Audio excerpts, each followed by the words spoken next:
one of the first things that the article really got me thinking about was its statement and worry about truth versus truthiness.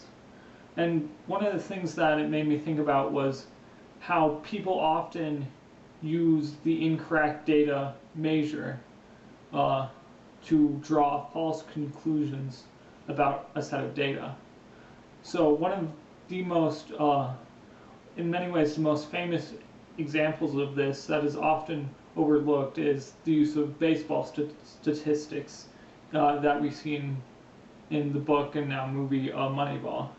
So one of the main lessons of Moneyball was that it wasn't just the use of statistics that allowed the Oakland A's to do so well on such a low budget, but it was choosing the right statistics. Because most of baseball at that time was still using statistics, they were just looking at the wrong statistics. They were more interested in batting average and other false, which, while it does have some information, it doesn't take into account a lot of factors that really are more important. And so what Billy Beane, the manager of the Oakland A's, found was that on-base percentage and slugging percentage were far more valuable measures of a player's performance than batting average. And taking this into account, this is what allowed the Oakland A's to do so well on such a low budget. But Moneyball really was just the first true use of statistics and analytics in sports. And today we're seeing analytics play a bigger and very, very important role when it comes to sports. What we're seeing now is, instead of just doing more simple statistical analysis that people started out with when it came to baseball, they're going and tracking every single movement that players make during the course of the game, and then analyzing that data and drawing conclusions.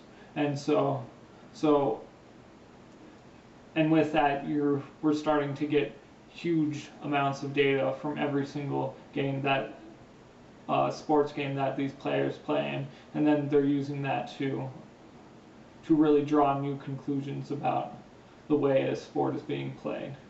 So now we're starting to find this big data finding itself over to the mainstream as well. So right here I have something on MLSsoccer.com, Major League Soccer, the U.S.'s domestic soccer league, about the statistics from the United States national team's recent 2-0 win over Mexico. And here we have the passing matrix, which is a visualization, much like the one we saw in The Guardian, of which players passed to which other players during the game. So if we hover over a player, so take Landon Donovan for instance, we can see how many passes he made and what percentage of the team's total passes were those passes. And then it also goes and brings up who were the players that he passed to the most. Here we have the chalkboard on the same site, which also gives us access to much of the big data that's normally reserved for the experts, but now finding its way into the mainstream. So here, if we hover over a player, we can see the heat map. So basically where the positioning of where they were the most over the course of a game.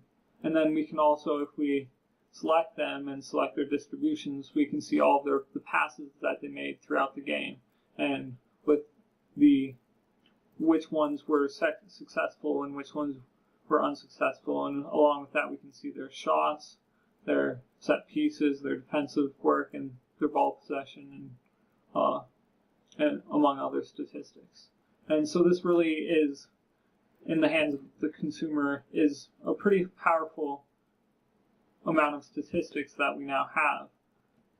But at the same time, one has to be wary of the truth versus truthiness problem once again, because to laymen, you could go and look at just one of these maps and draw all types of conclusions conclusions about who was the better player during the match, but it takes no consideration about the context of the match and really requires much more heavy analysis in order to get that.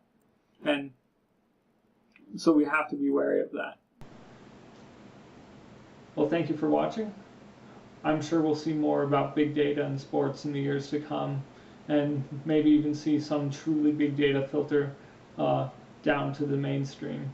And hopefully, if that happens, that the damage caused by truthiness can be kept to a minimum. Thanks.